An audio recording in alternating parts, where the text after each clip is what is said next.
Sí, sin dudas, Antonio, estamos en una situación totalmente atípica, es una crisis distinta a todas las anteriores. Esto obliga, por un lado, a reducir la actividad productiva, a reducir la oferta, el comercio, y eso obviamente repercute de inmediato en la demanda y nos obliga primero a sostener los ingresos de las familias, porque realmente si esto no hubiera una acción de la política pública, el resultado sería catastrófico. Entonces aquí hay que justamente preservar el empleo, la producción, el capital organizacional, como le decimos, ¿no? Es decir, que la base del sistema productivo se sostenga y sobre todo reducir los daños como para que el sistema esté lo más fuerte posible para una vez que finalice esta cuarentena y los efectos del coronavirus pueda crecer con mucha más fuerza y poder recuperarse lo antes posible. Sí. Sé que se lo han preguntado, lo ha explicado cientos de veces, pero el tema de las pymes es un tema también central. Y a hoy, más allá de los créditos que se pusieron, más allá de que el propio presidente dijo el viernes que las garantías se habían acelerado, la verdad, uno sigue hablando con las pymes y no tienen acceso a créditos. Sí, yo diría que el acceso es muy parcial. Efectivamente coincidimos con esa preocupación. Nosotros hemos hecho un esfuerzo muy grande desde el gobierno. Primero, el Banco Central en marzo implementó cambios regulatorios que generaban los incentivos muy claros, ¿no? a deshacer posiciones del ELIX y poder invertirlos en economía real para que puedan realmente llegar el crédito a las pymes a tasa del 24%. Que debería ser a tasa mucho más baja, ¿no? Porque le pusieron ahí, le rescataron todas las letras. Bueno, por eso, pero digo, es una tasa que nos parece razonable, digamos, una tasa que con un periodo de gracia de 3 meses, con lo cual da un plazo para volver a recuperarse, y esto lo que permite justamente, Antonio, además es que creamos un fondo de garantía, que es el Fondo de Garantía Argentino, que ya, digamos, ya existía, le pusimos 30.000 millones de pesos, le pusimos un fondo importante, donde básicamente lo que hacemos es que el Estado sale de garantía, sobre todo en las empresas más chicas, los micro, pequeñas, los autónomos que tienen algún personal en su emprendimiento, justamente porque los bancos decían, bueno, es un sector que tradicionalmente no asisten financieramente, y no tienen los tiempos como para hacer una evaluación de riesgo. Entonces dijimos, miren, nosotros salimos de garante, vamos a poder estar apalancando entre 100 y 120 mil millones de pesos. Bueno, la realidad hasta el día de ayer, que me pasó los datos el Banco Central, hablé con Miguel Pese, estábamos arriba de 41 mil millones de pesos, igual, o sea, lejos de lo que habíamos ministro, pedido. le cuento, porque también lo explicamos nosotros acá, en la economía argentina de los últimos años muy dura para las pymes, es difícil que una pyme tenga una buena carpeta en un banco. Ahora, por eso la garantía del Estado. Cuando hablamos con los bancos a mí me cuentan, me dicen, bueno, pero la verdad es que tampoco sabemos qué tanto se va a mantener. Capaz que nosotros damos el crédito, mañana se da vuelta, cambian el FOGAR y también nos quedamos con eso. Es decir, siempre tienen una excusa para no prestar.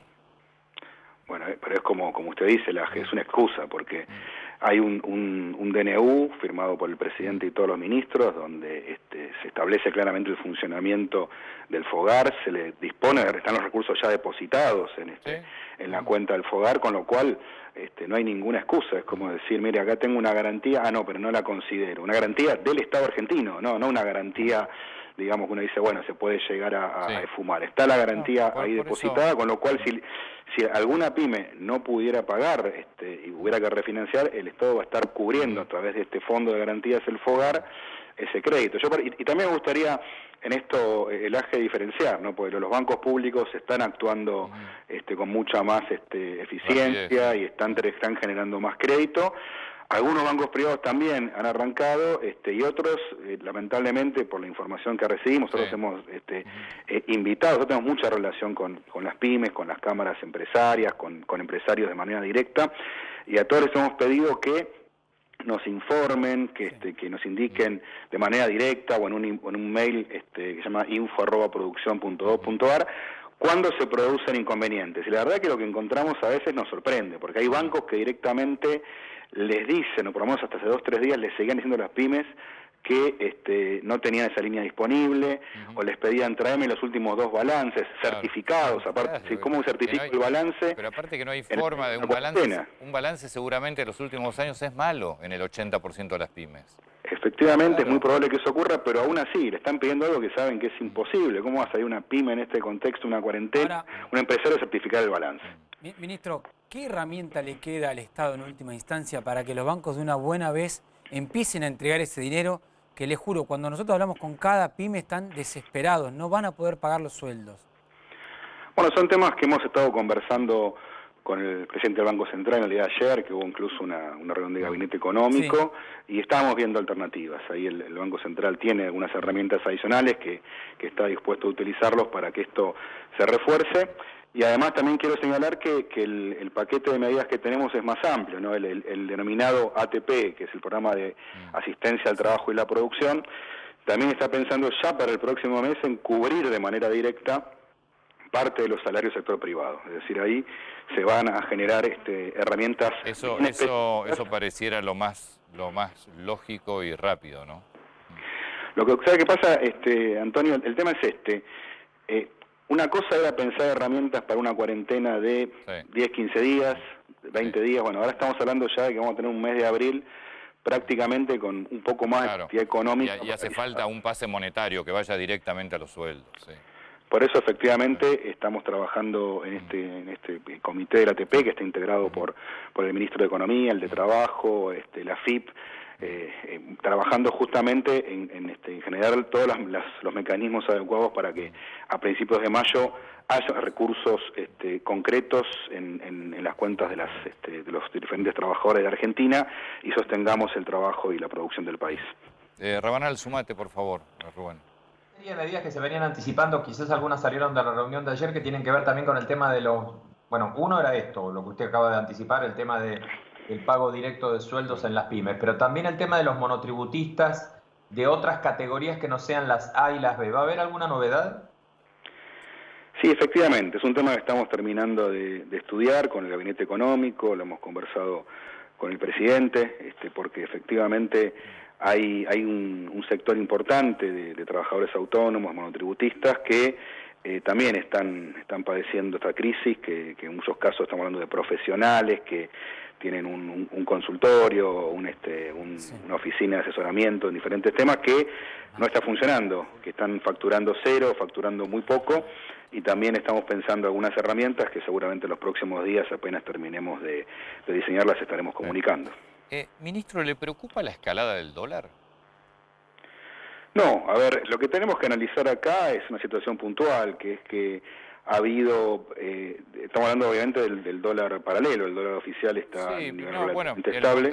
El contado con liqui, que es un dólar también legal.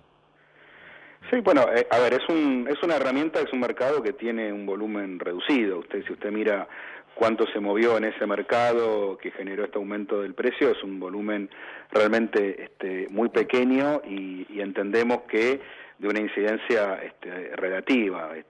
Ya hemos tenido experiencia en Argentina. ¿No tienen temor que eso vaya a precios?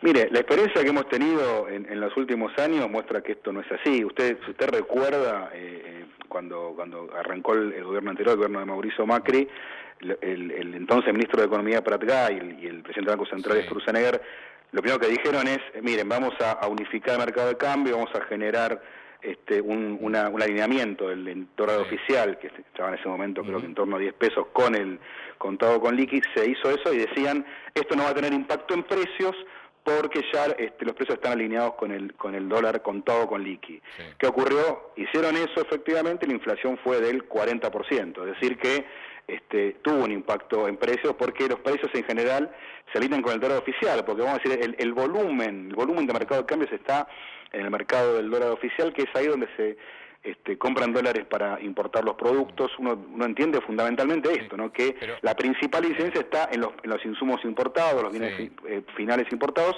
y ahí sí hay una incidencia bien concreta, y por eso en los últimos, el año pasado y el año anterior, en el gobierno anterior, cada vez que hubo saltos en el dólar oficial, que en ese momento era el único que funcionaba con mucha más fuerza, porque había una brecha más pequeña, en ese momento usted recuerda, cada vez que hubo una devaluación del dólar oficial, inmediatamente hubo traslado de los precios. Y hoy una empresa que quiere importar o exportar, importar fundamentalmente, no exportar, una empresa que quiere importar por una cuestión de producción, esa empresa no tiene dificultad en conseguir el dólar oficial y hacer la operación. Es decir, no tiene que ir al contado con liqui, que es legal, para abastecerse de dólares. No. Las operaciones de importación se hacen todas en el... O sea que no debería impactar en precio. Oficial. No debería haber un impacto en precio, efectivamente. Ahora, ¿y quién compra? Pues la economía está destrozada, básicamente. Es una buena pregunta, para analizar, sin duda. Es decir, ¿quién puede hoy ahorrar o destinar pesos si no hay? Pues la verdad que no hay. Bueno, efectivamente es un tema para analizar. De todas maneras, le vuelvo a decir, cuando uno mira ese mercado, lo que operó lunes y martes, son realmente montos muy reducidos. Así que entendemos que puede haber una cuestión de tipo especulativa, pero en principio lo que nosotros estamos trabajando fuertemente es en garantizar el abastecimiento del mercado interno. Tengamos en cuenta que a pesar de las múltiples dificultades que hubo, no hemos tenido las escenas de otros países con supermercados vacíos. Ha habido, por supuesto, unas góndolas a veces con algún faltante temporal que rápidamente fue repuesto.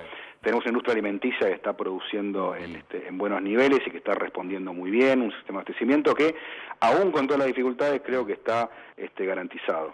Ministro, y en el marco de toda esta situación, siempre estamos hablando de qué está pidiendo cada área, sobre todo fondos frescos para subsidios y demás.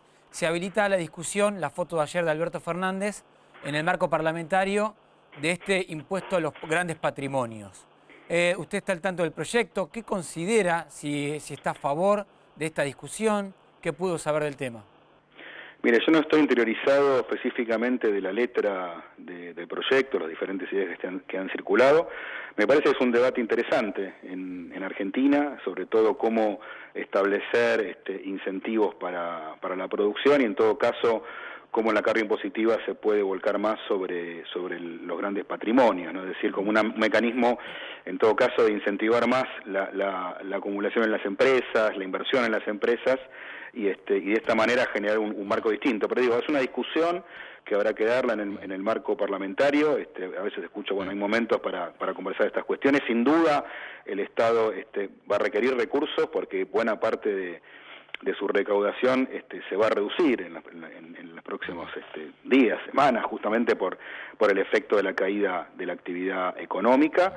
Y bueno, tenemos que buscar una manera razonable, equilibrada y por supuesto con el mayor consenso posible, para que esto nos permita, insisto, ¿no?, sostener un nivel de política pública y fortalecer las capacidades para que apenas tengamos indicios claros del Ministerio de Salud de que ya se puede comenzar a relajar más fuerte la cuarentena, volver a la normalidad, ahí tener una recuperación lo más vigorosa posible. Ministro, perdón, hay provincias que aún no registran casos. ¿Es posible que ellos salgan antes de la cuarentena? Es una posibilidad, no es un tema que se está analizando. Ayer tuvimos incluso la reunión del comité de seguimiento de la emergencia del COVID-19, que la preside el jefe de gabinete, Santiago Cafiero, y conversamos varios temas, tanto las cuestiones vinculadas a los que están fuera del país y que quieren volver, que el ministro Felipe Solá presentó un informe de situación, y por supuesto discutimos bastante con el ministro de Salud y conversando a ver alternativas respecto a cómo ir normalizando de a poco, ¿no? El objetivo principal es que evitar, digamos, que se expanda el coronavirus. En este caso hay que actuar con mucha responsabilidad, porque, que tratar de que cada vez que se abra una actividad económica, sea sustentable, no tengamos que volver, como ha pasado en otros países, que es algo que puede pasar, ¿no?, que a veces se abre una actividad, crece el número de casos, hay que volver a parar. Entonces lo que queremos hacer es actuar con mucha responsabilidad. Estamos todo el tiempo conversando con las empresas, con los sectores, tenemos prácticamente videoconferencias diarias o cada 2 días con la unidad industrial, con la CEGERA, con diferentes cámaras pymes para ir viendo, monitoreando esto y generando las propuestas para el análisis sanitario del Ministerio de Salud y ahí ver qué actividades se pueden ir normalizando de manera paulatina. Ministro, muchas gracias por el tiempo.